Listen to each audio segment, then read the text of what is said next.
오늘은 마가복음 11장 24절의 말씀을 통해서 기도와 믿음에 대해 이제 말씀을 살펴보려고 합니다. 먼저 말씀을 들어가기 전에 용어 선정, 용어 정리를 좀 했으면 좋겠습니다. 예전에 우리가 개역 성경을 보면 이제 오해한 것이 있습니다. 기도할 때 무엇을 원하든지 너희가 그것들을 우리가 보는 성경은 어떻게 되어져 있습니까? 받는 줄로 믿으라라고 되어져 있습니다. 예전에는 어떻게 되어졌을까요? 받은 줄로. 자, 그래 이게 좀 다른 면입니다. 받는 줄로라고 되어져 있어요. 근데 우리는 기도하면 이미 주님께 주셨다는 것을 받은 줄로 그렇게 과거에 생각을 했는데 그렇지 않습니다. 우리가 믿음으로 구할 때 주님께서 앞으로 주실 것이다. 그렇지 않으면 못 받는 거죠. 근데 우리는 이미 받은 것처럼 기도하면 다 무조건 주는 것처럼 그렇게 생각을 한 거죠. 그러니까 한국말이 좀 어렵습니다. 이런 면에 있어서. 그래서 받는 줄로 앞으로 받을 걸 줄로 믿으라 그 말씀을 하고 있는 건데 우리는 이미 받은 줄로 생각을 하는 거죠. 이 부분이 좀 잘못됐기 때문에 용어를 우리가 바르게 알고 기도할 때 그렇게 했으면 좋을 것 같습니다. 우리 그리스도인들은 어떤 일이든지 모든 일에 있어서 믿음이 있어야 됩니다. 믿음으로 해야 하는 거죠. 무엇을 하든지 그렇습니다. 집에서도 그렇고 직장에서도 그렇고 교회 안에서 믿음의 공동체들 안에서도 마찬가지로 믿음 안에서 믿음으로 해야 한다는 것입니다. 그런데 특히 오늘 이제 기도에 대한 이야기인데요. 이 기도는 믿음을 필요로 합니다. 여러분 이제 오늘 좀 말 잘 들었으면 좋을 것 같아요. 기도도요, 뭐가 필요하다고요? 믿음이 필요합니다. 믿음이 없는 기도는 이렇게 표현할 수가 있어요. 교회에는 성령님이 계셔야 돼요, 안 계셔야 돼요? 계셔야 되잖아요. 그러면 성령이 없는 교회, 의미가 없는 거죠. 또 예수님이 없는 그런 종교, 우리 뭐는 기독교라고 하는데 예수님이 없으면 무슨 그게 종교이겠습니까? 세상의 종교는 뭐 다를 게 없겠죠. 그리고 우리가 회개를 통해서 구원을 받는 거 아닙니까? 이게 회개 없는 구원은 이거 의미가 없는 거죠. 우리가 내 죄를, 이 죄에 대한 부분을 회개함으로 우리 주님을 통해서 그 죄가 용서받고 구원받게 되어지는 것이기 때문에 그래서 의미가 없는 거죠. 여러분 믿음 없는 기도는 뿌리 없는 나무처럼 금방 시들어 버립니다. 지금은 열심히 뭔가 내가 간절함이 있어서 기도할 수는 있겠지만 그 기도가 이제 믿음이 없다라고 생각해 보세요. 뿌리가 없기 때문에 금방 시들어서 흐지부지해지는 그런 경우가 많지 않습니까? 특히 이제 열심히 기도를 하는데 응답이 없어. 그러면 어떻게 합니까? 대부분의 그리스도인들은 포기해 버립니다. 언제까지 기도해야 되죠? 응답이 있을 때까지. 근데 많은 분들은 지금 당장 그것이 안 이루어진 것으로 생각하기 때문에 그렇게 되어지는 거죠. 성경 우리가 먹는 것도 마찬가지로 믿음으로 먹어야 된다고 이야기합니다.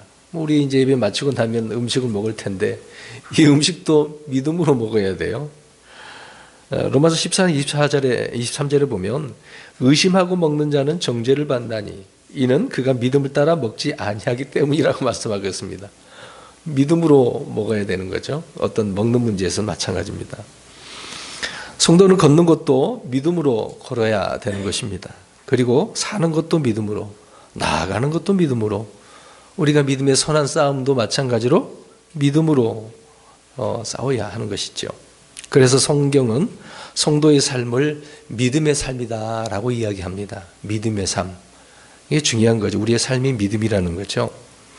로마서 1장 17절, 갈라디아 3장 11절, 히브리서 10장 38절에 보면 의인은 무엇으로 말미암아 살리라? 믿음으로 말미암아 살리라.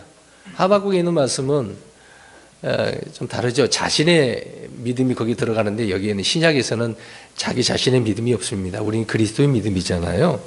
우리 그리스도인들은 의인은 주님을 통해서 의인이 됐는데 주님의 믿음으로 살아가는 거죠. 무려 이 말씀이 신약에 금방 제가 세 구절을 말씀드렸는데 세 번이나 사도 바울은 인용을 해서 말씀을 해주고 있습니다. 우리는 모두 믿음으로 사는 것이 무엇인지 그래서 배워야 하는 거죠. 그리고 특별히 기도할 때 어떤 믿음이 필요한지를 우리가 잘 알아서 믿음으로 구하고 조금 더 의심하지 않는 성도들이 되어야 하는 것입니다. 근데 많은 분들은 의심을 하는 경우가 많죠. 왜? 좀 전에도 말씀드린 것처럼 응답이 안 되면 무엇을 한다고요? 의심을 한다고요. 아닌가 보다. 의심한 거잖아요. 믿음이 없이는 구원이 없고 믿음이 없이는 하나님을 기쁘시게 드릴 수가 없다라고 말씀하고 있습니다. 그래서 성경은 히브리서 11장 6절에 말씀하고 있죠. 이 구절 우리 읽고 잠깐 말씀을 드리도록 하겠습니다. 히브리서 11장 6절. 히브리서 11장 6절 읽겠습니다. 시작. 그러나 믿음이 없이는 하나님을 기쁘게 하지 못하나니 그분께 가는 자는 반드시 그분께서 계시는 것과 또 그분께서 부지런히 자신을 찾는 자들에게 보상해 주시는 믿음 믿어야 하느니라. 아멘. 네. 읽은 말씀처럼 분명 여기 보니까 여기서 믿음과 기도의 그 분명한 관계를 설명해 주고 있죠. 하나님께 나아가는 것을 무엇으로 표현하고 있는 것입니까? 기도하는 거죠. 기도하는 것을 말하고 있는 겁니다. 기도의 다른 표현이 하나님께 나아간다, 은혜의 왕자로 나아간다, 이렇게 이제 표현을 하고 있는 것입니다.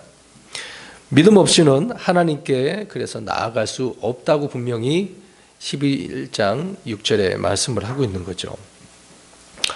주님은 부지런히 그래서 기도하는 사람을 찾고 있는 것입니다. 뭐 다윗을 찾으신 것처럼 주님의 마음에 합한 사람도 찾는 것처럼 또 기도하는 사람도 주님께서 찾으시는 거죠. 주님은 자신을 찾는 자들에게 그래서 응답하시고 또 만나주신다고 말씀을 하고 있는 것입니다. 이는 기도의 필수 요소가 바로 무엇이다라는 사실을 설명해 주고 있는 겁니까? 믿음이다 라는 것을 말씀해 주고 있습니다. 그래서 제자들에게 주님께서 말씀합니다. 너희가 믿고 기도할 때에 무엇을 구하든지 모든 것을 받으리라 하시니라, 그렇게 말씀하고 있습니다. 이는 제자들이 기도할 때 그냥 기도하는 것이 아니라 무엇인가를 믿고 구해야 한다는 사실을 가르쳐주고 있는 사실이죠. 우리는 기도할 때 무엇을 믿고 구해야 하는 것입니까?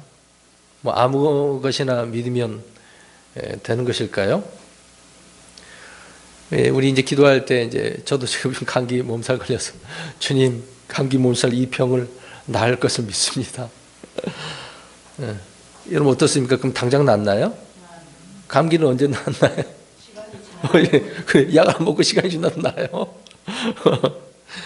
그렇죠? 아무튼 뭐 병이 나을 것을 믿습니다. 뭐 성공 주님을 통해서 뭐 성공을 해주실 믿습니다. 뭐 가정의 복을 주실 줄 믿습니다. 이런 부류의 기도를 하죠. 물론 근데 이게 뭐 다 잘못된 건 아니지만 대부분의 이런 기도를 사람들을 보면은 믿음 없는 기도라고 볼 때 우리나라의 어떤 민속, 세속, 무속적인 그런 기복 신앙의 의미가 담겨져 있지 않겠습니까? 이게 성경적 믿음이 아니라는 것을 우리가 알 수가 있습니다. 많은 사람이 무턱대고 하늘의 왕자를 움직이는 기도 뭐 한다고 그러잖아요. 옛날에 뭐 보좌를 움직이는 기도 뭐 들어보시지 않았습니까? 그래서 여기서 해보신 분 손 들어보세요. 혹시 한참 유행이었는데 있으시네요. 보좌를 말도 안 되는 어떻게 하나님의 왕자를 움직이냐고요. 갖다가 막 붙이면 마음대로 해석을 할 수 있는 그런 부분이 있나 봅니다.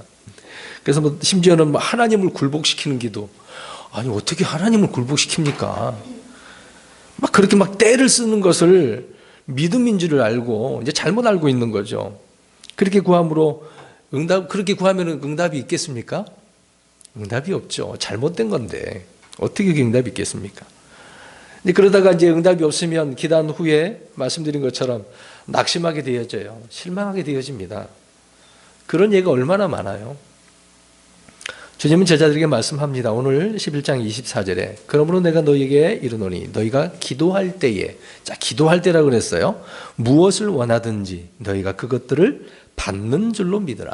그리하면 그것들을 받으리라. 우리가 받는 줄을 알게 된 근거가 무엇이겠습니까? 지금 금방 예수님께서 말씀하셨잖아요. 제가 읽어드렸잖아요. 근거가 뭐예요?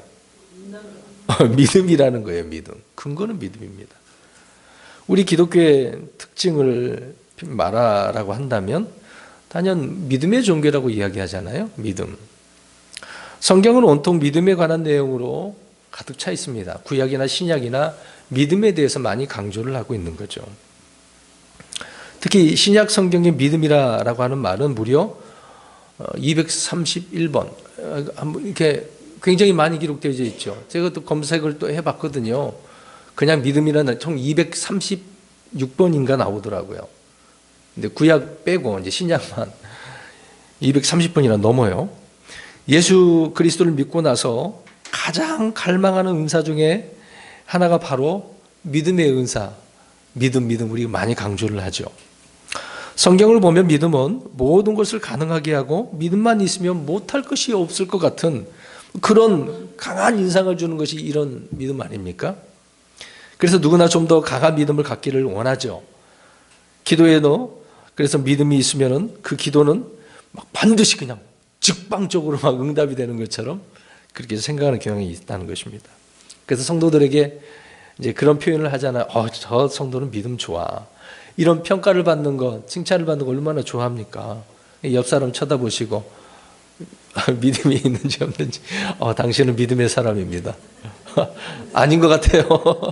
아닌 것 같아요. 믿음 좋다는 평가를 못 받으시면 어떻게 합니까? 믿음의 평판이 있어야 되는데 이런 평판이 없으면 안 되죠. 아무튼 무슨 일을 하든지 말을 하든지 간에 믿음으로 하라라는 이런 권면을 우리가 많이 하죠. 믿음으로 하라. 그러다 보니까 도대체 믿음이 무엇인지 우리 이것을 생각해야 되지 않겠습니까? 믿음이 무엇이겠습니까? 무조건 믿는다는 것은 좀 문제가 있는 것이죠. 무조건 믿는다, 그게 믿음인가? 라고 할 때 그것은 믿음이 아니죠. 그냥 망상이죠. 믿음은 대상이 있고 근거가 있습니다. 믿음이란 하나님의 말씀에서 나온다고 말씀하고 있죠. 자, 아는 말씀이지만 읽겠습니다. 로마서 10장 17절. 저는 오늘 믿음과 이 기도에 대해서 말씀을 하면서 지금 믿음이 무엇인가를 설명하고 있습니다. 로마서 10장 17절 보겠습니다. 10장 17절 로마서 시작. 그런즉 이와 같이 믿음은 들음에 의해 오며 들음은 하나님의 말씀에 의해 오느니라. 아멘. 금방 읽은 대로 믿음은 어디에서 오는 거죠? 뭘 들었는데요? 이게 정확히 답이죠. 잘 대답을 하셔야 됩니다. 믿음은 어디에서 온다고요? 하나님의 말씀. 네, 잘 들어야 되는데 하나님 말씀을 잘 들어야 되죠. 그러니까 믿음은 말씀에서 온다. 지금 그 얘기를 하고 있는 거죠. 예를 들어서 우리 이슬람 회교도들이 있습니다. 그들은 이제 어떤 신을 섬기고 있어요? 알라. 그런데 그들의 표현에 알라는 하나님이거든요. 그런데 우리가 아는 하나님이 아니에요. 그들이 알고 있는 알라. 자, 이제 그들은 알라에 대한 그런 믿음의 확고가 있습니다. 확고합니다. 그러나 그것이 하나님이 주신 믿음이 아니라는 거죠. 그들의 믿음은 종교적인 신념이지 성경이 말하는 믿음, 페이스가 아니라는 것입니다. 우리 주님의 그 믿음이 아니라는 거죠. 코란에서는 믿음이 있을까요? 없을까요? 네, 그런 내용 없습니다. 왜 없을까요? 믿음은 우리가 아까 읽은 것처럼 어디에서 나오기 때문에. 코란은 하나님 말씀입니까? 아니죠. 그러니까 믿음이 없는 거예요. 믿음이라는 단어가 없습니다. 카톨릭 신자들은 마리아에 대한 믿음이 확고하죠. 그래서 그들이 이제 성당 들어가기 전에 뭐가 있어요? 앞에 마리아상이 항상 있어요. 성당 다녀보신 분들은 아실 겁니다. 그들에게 믿음이 있습니까? 없습니까? 없죠. 거기다 놓고 믿음을 가지고 있지만 성경이 말하는 믿음이 아니기 때문에. 회교도들은 하루에 3번을 알라에게 절을 하며 경배하고 기도합니다. 카톨릭 신자들은 매일 미사를 드려요. 언제든지 자기가 가고 싶을 때 가서 미사만 드리면 다 됩니다. 그렇게 기도하지만 그들의 믿음은 믿음이 아니라는 거죠. 또 그들의 기도는 기도가 아닌 하나의 염원이에요. 그냥 바라는 거죠. 염원일 뿐입니다. 믿음은 하나님의 말씀을 믿을 때 나오는 것이지 이런 코란이나 외경이나 또 마리아를 믿어서 나오는 것이 아니기 때문에 그렇습니다. 저와 여러분들은 믿음과 이 신념에 대해서 잘 이해를 해야 돼요.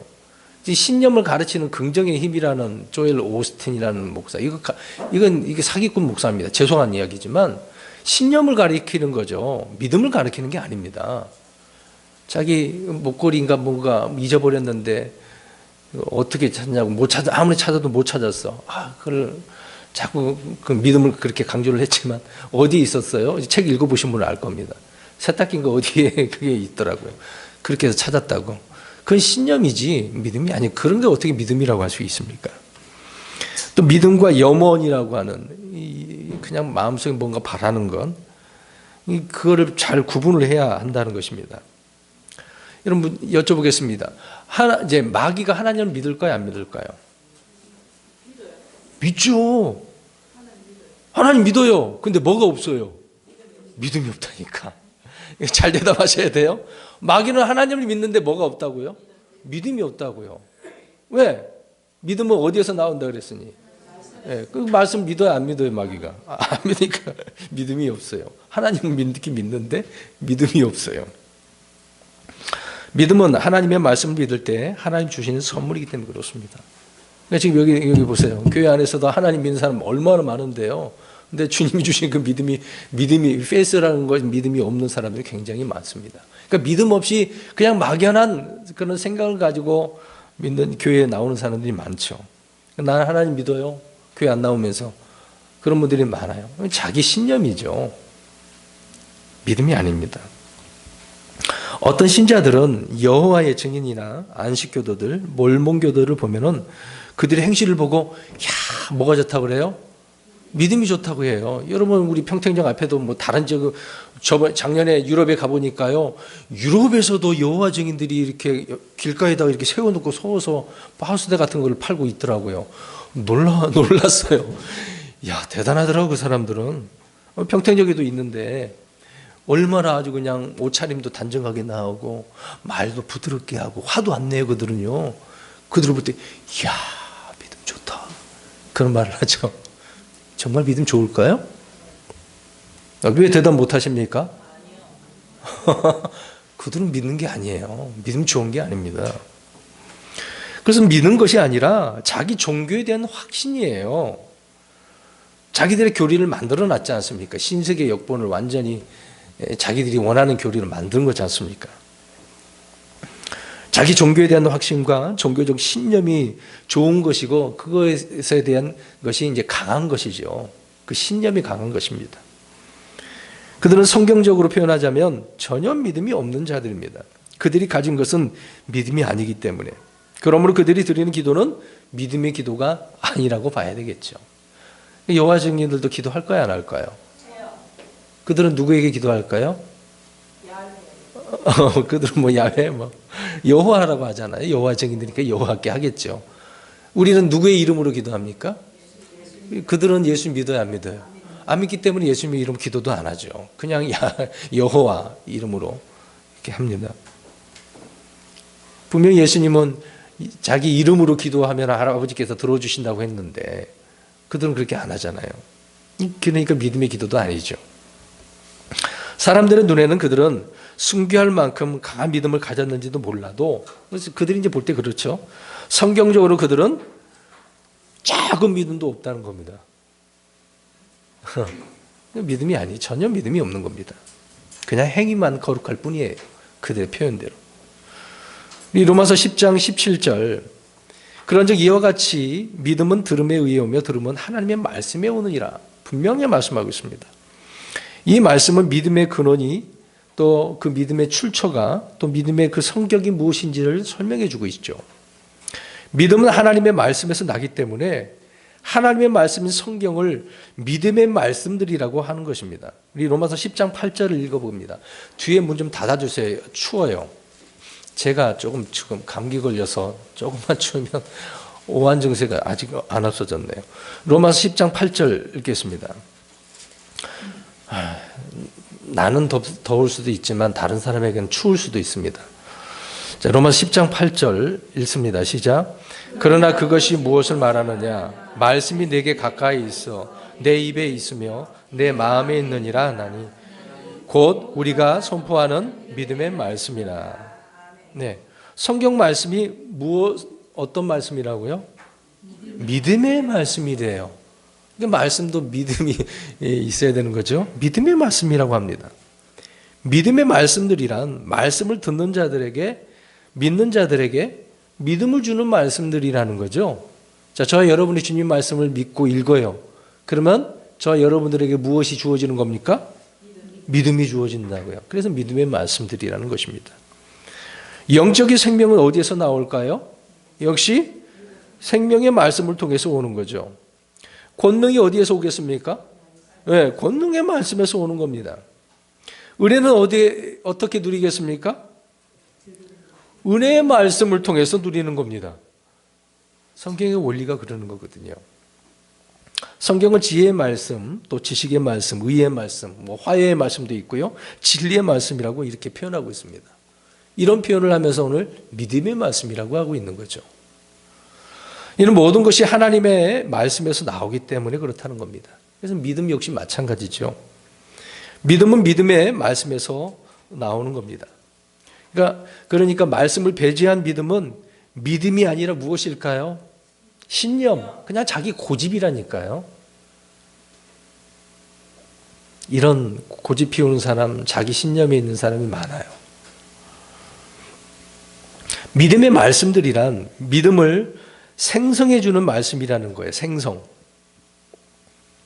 저와 여러분에게 믿음이 더욱더 풍성해지도록 생성해 준다니까요. 생명의 말씀이 무엇입니까? 생명을 주는 말씀이란 뜻이에요. 은혜의 말씀이란 은혜를 주는 말씀, 은혜를 끼치는 말씀, 이걸 말하는 것입니다. 우리가 믿음의 기도를 드리기 위해서는 하나님의 말씀을 듣고 그 말씀이 주는 믿음을 지니고 있어야 되는 거예요. 그래서 저는 이제 오늘 기도와 믿음에 대해서 좀 설명드리고 있는 거 아닙니까? 이 둘 다 믿음이 중요한 거죠. 우리가 믿는다는 것은 하나님의 말씀을 믿는다는 것이고요. 또 하나님이 하신 그 말씀을 능히 이루시고 또 신실하게 지키심을 믿는다는 것입니다. 여러분 하나님의 약속의 말씀들을 믿으십니까? 네. 반드시 이루실 줄 우리가 믿고 있는 거죠. 그렇게 신실하게 지키신다는 걸 믿는 것입니다. 하나님이 약속하셨기 때문에 이루어진다는 것을 확신하는 것을 무엇이라고 표현하는 거라고요? 믿음이라고요. 이것이 저와 여러분에게 있는 겁니다. 믿는 자들에게 있는 거죠. 때로 어떤 사람들은 믿으라고 믿음을 강요하기도 합니다. 그러나 믿기지도 않는 것을 믿으라고 하면 어렵지 않습니까? 이걸 안 믿어지는데 어떻게 믿으라고? 여러분 불신자들에게 예수님 살아계신다고 하면 나 그거 안 믿어. 왜 안 믿어지는데 어떻게 믿냐? 그렇게 표현하지 않습니까?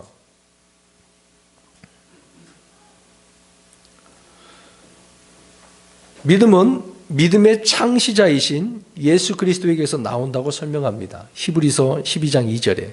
자, 여기서 창시자 그러니까 영어 단어를 떠올려보세요. 뭐일까요? 크리에이터? 그걸 말하는 게 아니고 우리 책을 한 권 썼어요. 그러면 제가 이 책을 썼어. 이 책의 저자가 누구예요? 제 저잖아요. 그러니까 저자, author라고 하는 단어인데요. 저자를 말하는 겁니다. 그 믿음을 지으신 분이 우리 예수님 저자이시다, 창시자다. 예수 그리스도에서 나오기 때문에 그렇다는 거죠. 예수님은 우리에게 믿음의 대상인 동시에 믿음의 창시자라고 말씀을 하고 있습니다. 우리가 예수 그리스도를 믿을 때 주님은 우리 안에 믿음을 그래서 창시해 주시는 거예요. 자, 여기 보세요. 저를 쳐다보세요. 예수 그리스도 다 믿으십니까? 대답 안 하신 분은 어쩔 수 없는 거고 믿으신 분들은 대답하신 분들 안에 뭐가 있다고요? 믿음이. 그 믿음을 창시하신 분이 누구라고요? 그러니까 믿을 때 그 믿음이 저와 여러분에게 생성이 되어지는 것입니다. 때로는 믿음이 예수님과 같은 단어로 동의어로 쓰일 때가 있어요. 여기서 우리가 중요한 것은 아까 이제 히브리서 12장 2절을 한번 보십시오. 히브리서 12장 2절 맨 앞부분만 읽어보면 됩니다. 시작. 우리의 믿음의 창시자. 맨 앞에 우리 한국말로는 뭐라고 되어 있어요? 우리의. 우리의 믿음은 우리 안에서 스스로 생성되는 것이 아니라는 것을 말하고 있는 거죠. 우리가 하나님의 말씀을 믿을 때 예수 그리스도께서 우리 안에, 저와 여러분 안에 믿음을 창시하는 거다, 그 얘기입니다. 그래서 예수님은 우리의 믿음의 저자이시다, 창시자시다 말하고 있는 것이죠. 때로 우리란 말에 자신이 주인인 줄 알고 착각하는 그런 사람들이 있습니다. 저와 여러분의 주인은 누구라고요? 이 몸은 이제 내 것이 아니에요. 주 예수 그리스도를 믿는 순간 이 몸은 내 것이 아니라고요. 내 마음대로 할 수가 없습니다. 주님의 몸이에요. 그래서 몸된 교회라고 표현하고 있지 않습니까? 착각하면 안 됩니다. 내가 주인이 아니라 누가 주인이라고요? 예수님이. 우리의 믿음은 우리가 주인이 아니라 저자가 따로 있습니다. 그분이 예수님이죠.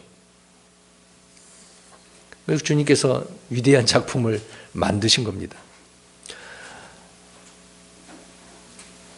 주님은 이제 고린도후서 3장 3절을 펴보십시오. 잉크가 아니라 영으로 우리 마음판에다가 자신의 말씀을 기록하셨다고 이야기합니다. 요한복음 6장 63절에 내가 너희에게 이른 말들은 영이요 생명이라고 하셨죠. 그런 말씀하신 주님께서 자신의 말씀들을 우리 안에 기록을 하셨다는 거죠. 자, 고린도후서 3장 3절 시작. 너희는 우리의 사역을 통하여 분명히 드러난 그리스도의 서신인데 이것은 잉크로 쓴 것이 아니요 살아계신 하나님의 영으로 쓴 것이며 또 돌판 위에 쓴 것이 아니요 육체의 마음판에 쓴 것이라. 저와 여러분의 마음판에 주님께서 이 그리스도의 서신, 편지를 쓰셨대요. 글을 쓰셨대요. 이렇게 마음판에다 이렇게 새기셨다고 설명하고 있는 겁니다. 예레미야 31장 33절에도 같은 내용의 말씀인데요. 그러나 내가 이스라엘의 집과 맺을 언약은 이것이니 곧 그 날들 이후에 내가 내 법을 그들의 속중심부에 두고 그들의 마음속에 그것을 기록하여. 마음속에다가 어떻게 했다고요? 기록했대요. 속에다가 두고 기록했다고 말씀하고 있습니다. 이스라엘 사람들이나 오늘날 신약교회 성도들이나 마음속에 주님은 주님의 말씀을 새기셨다고 설명하고 있는 거죠. 이런 이유로 주님은 우리의 믿음의 창시자, 저자이시라는 겁니다. 주님을 믿는 자들에게는 이런 믿음이 있는 것이죠. 우리는 믿음에 대한 분명한 정의를 알면 알수록 믿음의 삶이 무엇인지, 믿음의 기도가 무엇인지, 또 믿음의 선한 싸움, 또 믿음의 활동이 있을 거 아닙니까? 또 믿음의 고백도 있고, 믿음의 실현도 있고, 또 믿음의 온전한 확신도, 교제도 있고, 또 믿음의 희생물도 있고, 믿음에서 또 하나 되는 것도 있고, 믿음의 방패도 있고, 믿음의 진보도 있다는 것을, 이것을 이룰 수 있는 거죠. 그것도 알 수 있는 것이고요. 믿음에 대한 성경적인 이런 조명이 없는 성도들은요, 아무 곳에 믿음이란 단어를 갖다 붙이는 겁니다. 그러니까 제대로 배우지 못한 분들은요, 마구잡이로 갖다 붙여서 난 믿음으로 했습니다. 주님의 은혜로 했습니다. 그렇게 이제 붙이는 거, 해석을 하는 거죠. 심지어 전혀 믿음이 아닌 것들을 믿음으로 했다고 간증하는 경우도 있습니다. 내용을 들어보면 믿음으로 아닌 것 같은데, 한 것이 아닌 것 같은데 그렇게 알게 되는 경우도 있거든요. 우리 갈라디아서 3장 23절과 25절을 보십시오. 구약에서는 구약을 믿음이 오기 전이라고 되어져 있어요. 믿음이 오기 전 그랬어요. 이제 그리스도를 통해서 이 믿음이 주어져야 되는데 구약은 좀 다른 부분이 되겠죠. 근데 신약 3장 25절을 보십시오. 이제 신약의 이제 새 언약이죠. 이것을 통해서 무엇이 온 뒤라고 합니까? 믿음이 온 뒤. 읽어보십시오. 25절 시작. 그러나 믿음이 온 뒤에는 우리가 더 이상 훈육 선생 아래 있지 아니하도다. 예. 더 이상 우리는 거기에 있지 않고 자유한 가운데 믿음 가운데 있는 거죠. 그러니까 예수 그리스도 없이는 믿음은 없다. 그 얘기입니다. 이는 예수 그리스도 없이 생명이 없는 것과 같다는 거죠. 요한일서 5장 12절에 아들이 있는 자에게는 생명이 있고 하나님의 아들이 없는 자에게는 생명이 없느니라. 아들이 있고 없고가 얼마나 중요한지를 설명합니다. 여러분, 우리나라 지역에도 오래 산 많은 사람들이 살고 있는 그런 지역을 이제 장수촌이라고 하잖아요. 세계에 뭐 그런 장수들도 많더라고요. 그래서 요즘은 또 고령화 시대이기도 하는데 아무리 오래 사는 사람일지라도 그가 하나님의 아들 예수 그리스도를 믿지 않는 이상 그에게는 생명이 있을까요, 없을까요? 영원한 생명은 없습니다. 그냥 오래 산 것뿐이죠. 뭐 환경이 좋아서 뭐 의학술이 좋아서 오래 살 수는 있어도 영원한 생명을 살 수가 없는 것입니다. 이것이 성경의 가르침이죠. 여러분, 생명을 어떻게 얻는 것입니까? 그렇죠. 아들을 믿는 자에게는 영원한 생명이 있다고 말씀하고 있기 때문에 영원한 생명을 그리스도를 믿는 자들에게는 다 가지고 있는 거죠. 그래서 믿음은 하나님의 선물이라고 하고 있지 않습니까? 하나님은 각 사람에게 믿음을 분량대로 나누어 주신 분이라고 로마서 12장 3절에 말씀하고 있습니다. 사람에게 다 나누어 주셨다고요. 이래서 우리는 주님께 믿음의 은사를 구하는 것입니다. 에베소서 2장 8절을 읽어보겠습니다. 믿음을 달라고 구하셔야 돼요. 그래야 믿음의 기도를 하죠. 믿음이 없는데 어떻게 기도를 합니까? 에베소 2장 8절 시작. 너희가 믿음을 통해 은혜로 구원을 받았나니 그것은 너희 자식에게 난 것이 아니요 하나님의 선물이라. 하나님의 선물로 받았댔지 않습니까? 영생이 믿을 때 주어지는 하나님의 선물이듯이 믿음 역시 하나님의 선물이다라고 설명하고 있습니다. 뭐 그렇게 말씀하고 있으니까요. 하나님 믿는 자들에게 한량없는 성령을 부어 주시듯이 믿는 자에게 부족함이 없는 믿음 또한 부어 주시는 분이시죠. 그러니까 믿음은 성령님의 사역으로 인해서 열매 맺는 열매예요. 그러니까 성령님의 열매 중에 뭐가 있다고요? 믿음이 있어요. 믿음이 있어요. 옛날 성경은 이건 믿음이 아니죠. 다른 걸로 충성으로 바꿔놨을 겁니다. 신실인가요, 참? 아니, 믿음은 성령님의 열매입니다. 열매는 생명이 없이 맺힐 수 없는 거죠. 그러니까 일과 열매는 달라요. 믿음은 행위가 아니에요. 일이 아니라 믿을 때 주신 성령님께서 내 안에 들어오심으로 인해서 생기는 뭐라고요? 열매라고요, 열매. 행위가 아니란 이야기죠. 그래서 성령은 믿음의 영이고 믿음을 선물로 주시고 열매를 맺게 하시는 영이다라고 설명을 해주고 있는 것입니다. 좀 길게 여기까지 믿음에 대해서 설명을 드렸어요. 갑자기 막 계속 말씀만 찾으니까 헷갈릴 것 같아서 말씀드리는 겁니다. 믿음이 무엇인지 이렇게 살펴봤어요. 자, 믿음은 어디에서 오는 거예요? 말씀. 네, 말씀에서 오는 겁니다. 말씀이 아닌 것은 다 믿음이 아니에요. 가짜입니다. 그러면 이제 다시 또 성경을 통해서 믿음을 우리가 이제 구함으로 응답을 얻고 또 칭찬을 받는 사람이 있겠죠. 그러나 반면에 믿음이 적어서 믿음이 없어서 책망을 받는 그런 예도 우리가 좀 찾아보려고 합니다. 먼저 마태복음 17장 20절을 보십시오. 이제 여기에 우리가 많이 해봤을 겁니다. 이 구절을 보고서 다 우리 성도님들 어떤 분들은 저 산을 보면서 산아 이쪽으로 옮겨져라 그런 분들 분명히 있었을 거예요. 하다못해 그거 안 되니까 앞에 있는 이 화분을 보고서 화분아 이쪽으로 옮겨져라 한번 해보신 분들이 있을지도 몰라요. 자, 17장 20절 읽겠습니다. 시작. 예수님께서 이르시되 너희가 믿지 아니하기 때문이로다. 진실로 내가 너희에게 이르노니 너희에게 만일 겨자씨 한 알만한 믿음이 있을진데 너희가 이 산에게 말하여 여기서 저 너머로 옮겨가라 하면 그것이 옮겨갈 것이요 또 너희에게 불가능한 것이 아무것도 없으리라. 아멘. 자, 어떻습니까? 그 좀 전에 말씀드린 것처럼 한 번씩 해보시지 않으셨습니까? 안 해보셨어요? 그러면 다행이에요. 근데 저는 해봤어요. 안 옮겨지더라고요. 산을 놓고 한번 해봤어요. 안 되더라고요. 그런 걸 말하는 게 아닌데.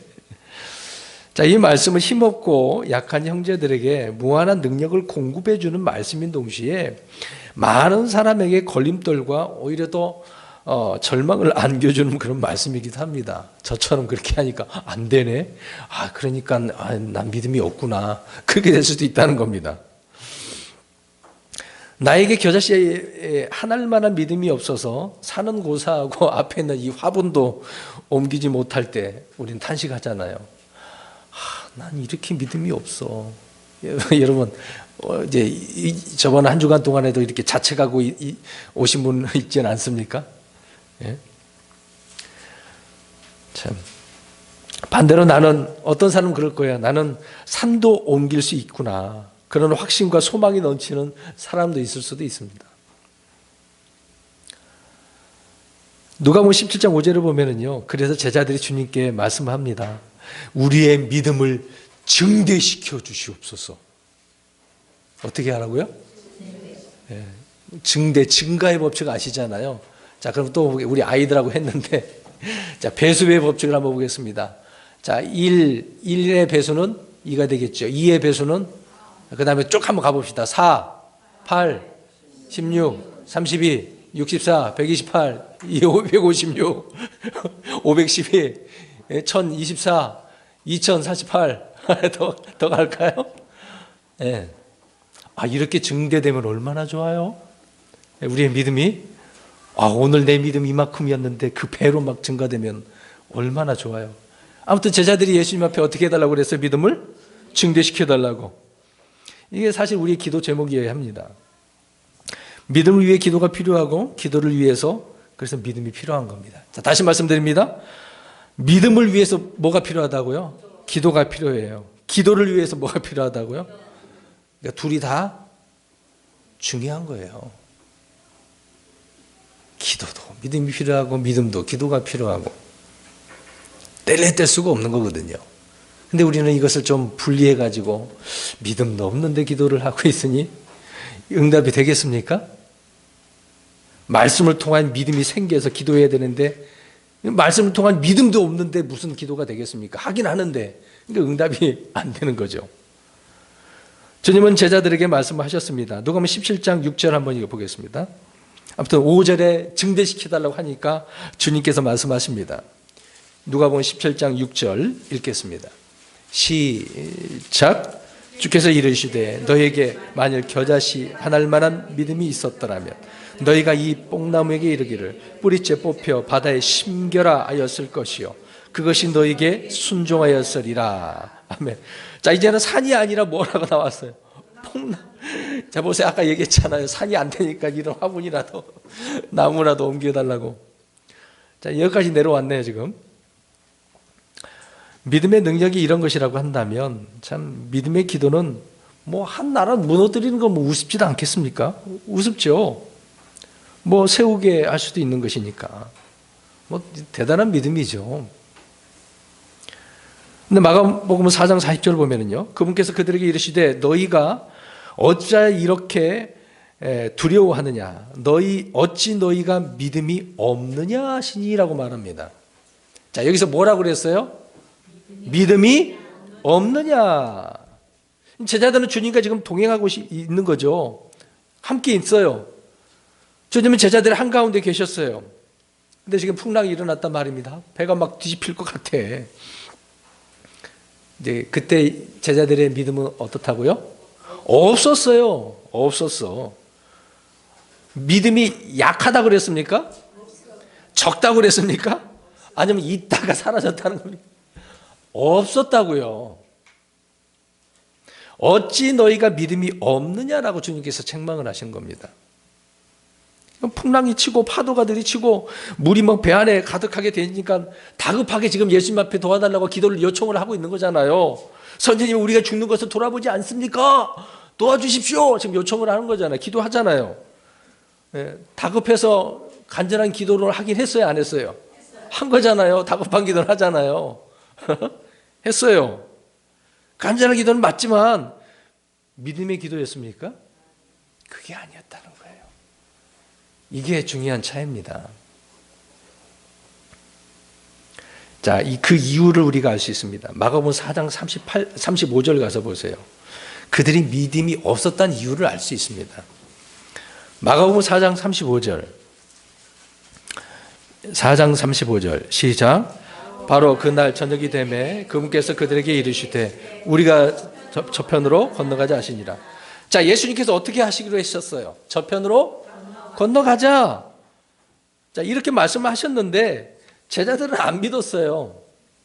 이것을 믿었으면 믿음이 있었겠지만 그 말씀을 믿지 않았기 때문에 믿음이 없는 거예요. 건너가자 그랬으면 안전하게 건너갈까요, 안 갈까요?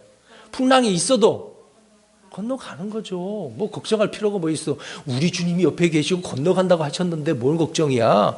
그런데 이 말씀을 안 믿으니까 믿음 없이 따라다니는 거예요. 여러분, 믿음 없이 신앙생활하면 얼마나 힘든지 아십니까? 이 믿음이 없으면요, 금방 좌절하고 근심 걱정 염려할 수밖에 없습니다. 이들에게는 믿음이 없었습니다. No faith예요. No faith. 그래서 주님은 어찌 너희가 믿음을 갖고 있지 않느냐 없느냐 이렇게 말씀하고 있는 거죠. 예수님이 우리 한가운데 함께 계시고 동행하셔도 내 안에 주님이 주신 그 말씀을 내가 이 안에다가 담고 있지 않는다면 건너가자라는 그 말씀이 담고 있어야 되는 거잖아요.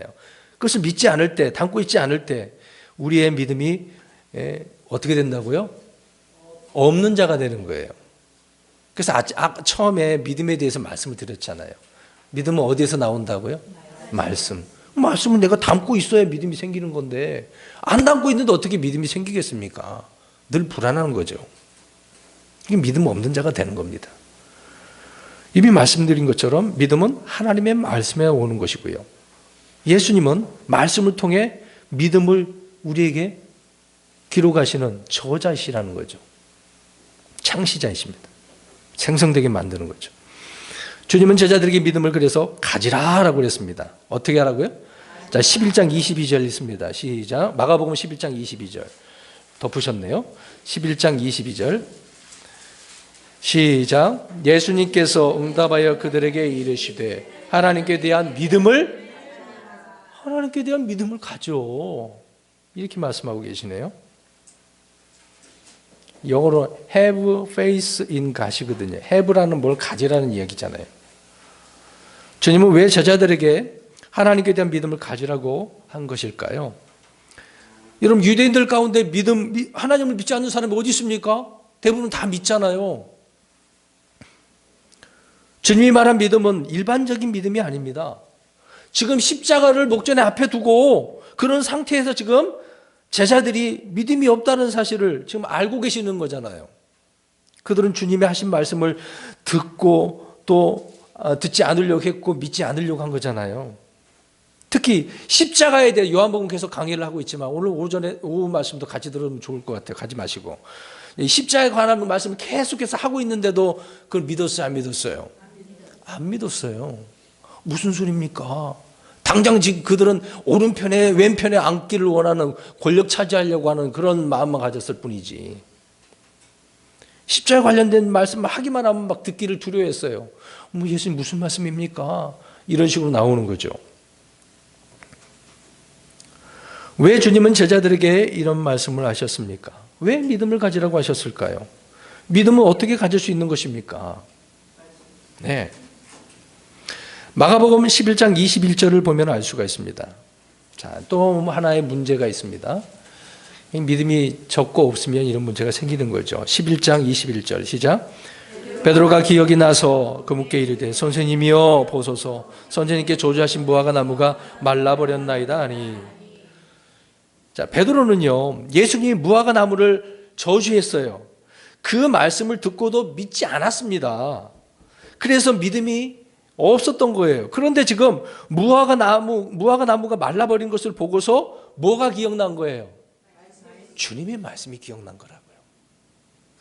잘 보셔야 됩니다. 믿음이 없었는데 말씀이 기억이 난 거죠.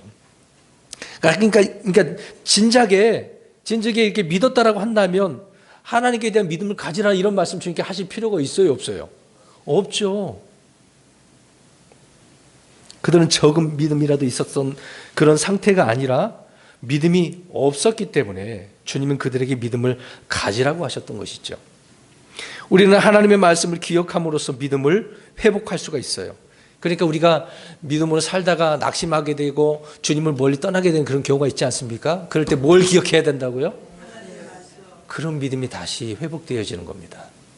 그러면 다시 믿음의 기도를 할 수 있는 거예요. 올바른 기도를 할 수 있는 겁니다.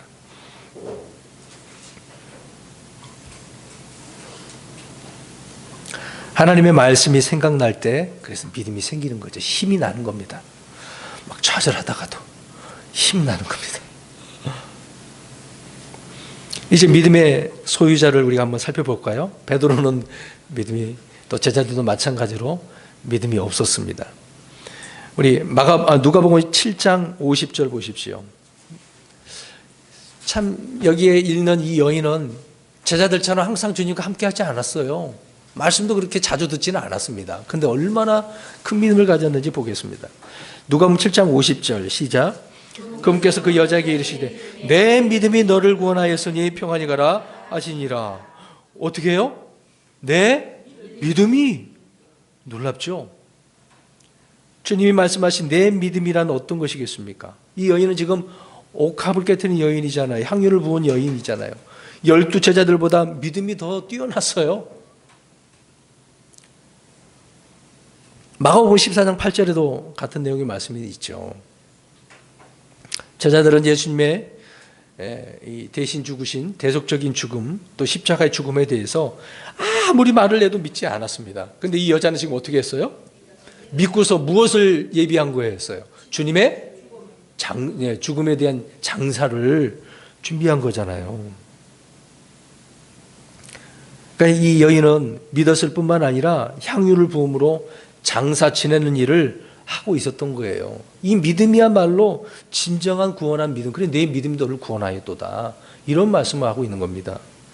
이 여인이 가진 믿음이 큰 믿음 아닙니까? 큰 믿음? 칭찬받는 믿음, 구원하는 믿음, 큰 믿음이죠. 제자들은 믿음이 아예 없었는데 이 여자는 큰 믿음이에요. Great faith. 성경에 많은 여인이 내 믿음이 너를 낫게 하였다. 내 믿음이 크도다. 내 믿음이 너를 구원하였도다. 이런 증거의 말씀이 많이 기록되어져 있습니다. 이들은 모두 예수님의 12 제자나 70인 그 제자처럼 곁에서 있는 그런 사람이 아니었었습니다. 그럼에도 불구하고 그 누구도 예수님의 능력, 예수님의 신성을 이 여인들은 믿었던 거 아니겠습니까? 그래서 주님께 칭찬하시는 거예요. 그들은 사람들을 통해서 들려오는 소문도 들었겠죠. 간증도 들었겠죠. 또 멀리서 바라보았던 것들, 또 거리나 성전에서 설교하는 그런 것들을 들음으로써 믿음을 지녔고, 그 믿음은 넉넉히 그들 자신을 고칠 수 있는 또 구원도 하게 되지 않았겠습니까? 낫게 한 거죠. 근데 만약 저와 여러분이 지금 오늘 주일날 설교 오전만 듣고 가신 분들은 한 편만 듣겠죠. 오후에 드신 분도 2편 들을 것이고, 우리 아이들 설교까지 들으신 분들은 3편을 들으셨을 것입니다. 이렇게 2-3번의 그 설교와 성경 공부를 들으면서도 지금 오늘 말씀드린 이 찾아본 여인보다 믿음이 못하다고 한다면 누구보다 못한 거예요. 그 여인보다도, 또 제자들보다도 못한 사람들입니다. 제자들처럼 되는 거예요. 결국 예수님이 잡혀가니까 다 어떻게 됐습니까? 제자들이요? 네, 다 흩어지고 도망갔잖아요. 여러분 이렇게 하실 겁니까? 우리가 지금 일제시대 때 공산당이 쳐들어갈 때 마찬가지로 예수 믿는 것 때문에 죽임을 당한 사람이 많았었는데, 지금 그런 일이 또 벌어졌다고 생각을 해보세요. 어떻게 하겠습니까? 네? 도망가실 겁니까? 순교할 수 있는 기회가 왔는데 살려고 도망가시겠습니까? 순교자가 된다는 것은 쉬운 일이 아니거든요. 물론 도망가갖고 예수님 잘 믿을 수도 있어요. 근데 순교자는 아니라고요. 이미 믿음의 사람들이 죽은 걸 보세요. 순교하는 거 보세요. 엄청난 거죠. 어떻게 그런 믿음을 가질 수 있습니까? 말씀의 믿음이 있기 때문에, 믿음이 말씀 때문에 그렇습니다. 마태복음 17장 19절 20절을 한번 보겠습니다. 주님께서 제자들의 그 질문에 명쾌하게 답변을 주고 계시는 거죠. 마태복음 17장 19절 20절 상반절만 우리 보겠습니다. 시작. 그때 제자들이 따로 예수님께 나와 이르되 어찌하여 우리는 그들을 내쫓지 못하였나이까 하며 예수님께서 그들에게 이르시되 너희가 믿지 아니하기 때문이로다. 아멘. 여기까지만 보세요. 너희가 무엇하지 아니하기 때문이다. 그렇죠. 믿지 않아서. 믿지 않으니까 그러는 거예요. 믿지 않으니까 능력이 안 나타나는 겁니다. 말씀의 능력이 어떻게 예, 믿지도 않는데 나타나겠습니까? 그러면서도 기도하면서 응답되게 해달라고 우스운 일이거든요. 우리 역시 많은 일을 하고자 계획을 하면서도 전혀 성취를 이루어진 것을 보지 못할 때 주님은 무엇이라고 하시겠습니까? 금방 말씀한 것처럼 믿음이 없어서, 믿지 않아서, 기도하지 않았기 때문에 이런 말씀을 하고 있는 겁니다. 말씀을 믿고 순종할 때 믿음의 발걸음이 시작이 되는 겁니다. 믿고 순종할 때 믿음의 발걸음이 시작이 된 거라고요. 베드로는 단지 말씀을 믿고 순종함으로 바다 위를 걸어보는 경험을 했어요, 안 했어요? 바다를 걸었다니까요. 여러분 믿으십니까? 주님께서 이리로 오라고 하니까 그 말씀을 듣고 걸었잖아요. 근데 그 다음에 어떻게 됐어요? 왜 빠졌습니까? 그러니까요. 거기에 답이 있다는 거예요. 믿을 때는 걸었는데 능력이 나타났어요. 근데 의심하니까 가라앉는 거죠. 베드로는 오라 하신 주님의 음성을 듣고 순종했는데 그것이 바로 믿음이었다는 거죠. 바다 위를 걷는 일은 불가능한 일임에도 불구하고 가능한 일로 걸었다는 것이 아니겠습니까? 말씀을 들었고 거기에 순종했으니까. 이 의심하니 가라앉기 시작했던 거죠. 믿음은 보는 것과 반대입니다. 우리는 믿음으로 걷는 거잖아요. 보는 것으로 걷는 게 아니기 때문에. 그러니까 베드로는 지금 풍랑을 보니까 그래요. 믿음으로 걸을 때는 무리를 걸었는데 풍랑을 볼 때는 어떻게 됐어요? 가라앉았잖아요. 그러니까 믿음은 보는 것과 반대라고요. 현실로 보는 것과 반대라고요. 우리는 현실로 안 봐도 걷는 거잖아요. 믿음으로 나가는 겁니다. 듣고 마음속에 숨겨둔 하나님의 말씀으로 보이는 환경을 그래서 이겨야 돼요. 내 속에 말씀을 두고 잘 새겨두고서 우리가 눈으로 볼 때 보여지는 환경을요, 풍랑으로 보이는 환경을요, 이겨내야 된다고요. 근데 반대로 그러면 내 믿음이 이제 환경을 지배하고 컸었는데 반대가 됐다고 생각해 보세요. 환경이 믿음을 압도할 때, 지배할 때 그는 적은 믿음이라고 이제 책망을 받은 거거든요. 그래서 주님께서 손을 내시면서 뭐라고 말을 합니까? 오 믿음이 적은 자여 왜 의심하였느냐, 이런 책망을 받는 거예요. 자 보세요. 믿음으로 걸었는데 빠졌잖아요. 의심을 해서. 그래서 믿음이 적은 자여 그렇게 말씀하고 있는 것입니다. 믿음이 적은 자들은 날 그래서 염려하는 거예요. 풍랑 때문에, 뭐 때문에. 우리 앞에서 우리 사사기서 여호수아서를 살펴보았습니다마는 그 유다 지파인가요? 다 이렇게 지역도 있는데 무슨 핑계를 댑니까? 산이 많고 뭐 풀이 많고 나무가 많아서 안 됩니다. 뭐 병거 때문에 안 됩니다. 이런 핑계를 대는 거예요. 참 오죽 했으면 답답하니까 여호수아가 야 니네들이 베고 니네들이 차지해서 그걸 땅을 넓혀 그러지 않습니까? 지경을 넓히라고. 자기가 해야 될 몫을 지금 모르고 있는 거죠. 이런 염려가 있는 거예요. 믿음이 적은 자들은 하나님과 세상에 대해서, 자 우리는 세상을 염려하는 게 아니죠. 바울도 근심, 걱정, 염려하는 것이 있었는데 그것은 세상에 대한 게 아니고 주님을 위한 것이었거든요. 복음을 위해서, 말씀을 위해서. 그러니까 믿음이 적은 자들은 하나님과 세상, 성령과 육신, 믿음과 행위 이런 사이에서 막 왔다 갔다 하는 거예요. 여러분 저울 알죠? 양쪽에다 딱 대고서 어떻게 합니까? 한쪽이 무게가 많으면 이렇게 되죠. 그 다음에 어떻게 됩니까? 반대로 이렇게 되잖아요. 이런 현상이 있는 그리스도인들이 얼마나 많습니까? 왔다 갔다 하는 거죠. 저울줄처럼. 그렇게 살아가는 성도들이 많이 있습니다. 먹고 입을 것이 염려된다면 그는 믿음이 적은 사람에 해당하는 겁니다. 염려는 왜 합니까? 주님이 함께 하시고 필요를 공급하시겠다는 그런 약속을 믿지 않기 때문에 그래서 염려하는 거예요. 과연 될까? 이런 식으로 의심하는 겁니다.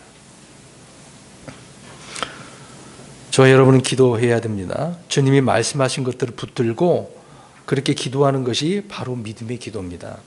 그래서 느헤미야서 강해 때 많이 그걸 강조했던 부분인데요. 말씀을 붙들고 그 말씀을 가지고 하나님 앞에 제시하셔야 돼요. 하나님은 자신이 하신 말씀을 돌이킬 수가 없어요. 그대로 하시는 분이라고 했기 때문에. 고린도후서 13장 5절 말씀을 읽겠습니다. 고린도후서 13장 5절, 이제 거의 다 됐네요. 고린도후서 13장 5절 시작. 너희가 믿음 안에 있는지 너희 자신을 살펴보고 너희 자신을 입증하라. 예수 그리스도께서 너희 안에 계시는 줄을 너희가 스스로 알지 못하느냐. 그렇지 않으면 너희는 버림받은 자니라. 아멘. 저 여러분 안에 믿음이 있습니까? 네. 그래서 내게 믿음이 있느냐? 그럼 말씀을 하고 있는 거죠. 믿음이 아닌 것을 믿음이라고 해서는 안 됩니다. 성경이 말하는 믿음은 단순한 그냥 어떤 지적인 동의가 있으면 아니에요. 어떤 감정적인 흥분? 요즘 성도들 많이 그러잖아요. 잘못된 감정적인 것을 받아들이는 분들이 많이 있습니다. 그런 감화 같은 건 아니죠. 성경이 말하는 믿음은 감정이나 환경이나 결과에 상관없이 기록된 하나님의 말씀에 복종하는 것을 말하는 겁니다. 말씀에 순종하는 것. 성경적 믿음은 어떻게 생기는 겁니까? 예. 서두에 말씀드린 것처럼 믿음은 대상이 있어야 되죠. 근거가 있어야 되고 증거가 있어야 되고 결과가 있어야 됩니다. 이 증거 하나라도 빠지면 안 되는 거죠. 우리의 믿음의 대상은 하나님이시죠. 근거는 뭐라고 그랬어요? 기록된 말씀이라고요. 믿음의 증거는 내 안에 계신 누구요? 성령님. 믿음의 결과는 혼의 구원이 있는 거죠. 다시 한번 설명드릴까요? 우리 믿음의 대상이 누구라고요? 근거는 기록된 말씀이고 또 증거는 뭐라고요? 내 안에 계신 성령이 증거를 하시고 결과는 혼의 구원. 혼이 지옥에 안 가는 거죠. 큰 믿음이라고 하는 것은 오직 말씀 하나로 모든 것이 족한 믿음이에요. 그 사람이 누굽니까? 마태복음에 나오는 백부장 믿음이죠. 주님께서 야 내가 가서 고쳐줄게. 그러니까 뭐라 그래요? 왜? 오시지 마세요. 나는 권력이 있어서 종들에게 이거 하라 그러면 하고 하지 말라 하고 이리 오라 그러면 오고 가고 막 말합니다. 말씀만 하세요. 백부장은 말씀의 능력을 믿었고 말씀 외에 어떤 것도 요구하지 않았습니다. 그랬더니 자기 그 종이 어떻게 됐어요? 고침받았어요. 말씀.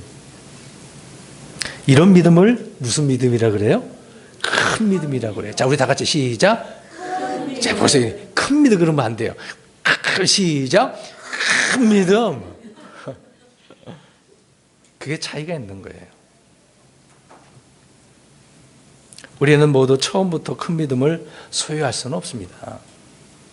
교회를 오래 다녔다고 해서 믿음이 강해지는 것도 아니죠. 말씀에 능숙하지 않으면 믿음은 강해지지 않는다는 겁니다. 우리는 믿음이 약한 형제들을 보고 돌보고 책임져야 되는 그런 것도 있겠죠. 반면에 강한 믿음의 소유자라고 해서 영원히 믿음이 유지되는 것은 아닙니다. 실족할 수도 있거든요. 넘어질 수도 있는 거고. 그래서 아까 말씀드렸잖아요. 다시 무엇을 생각해야 돼요? 무엇이 기억나야 돼요?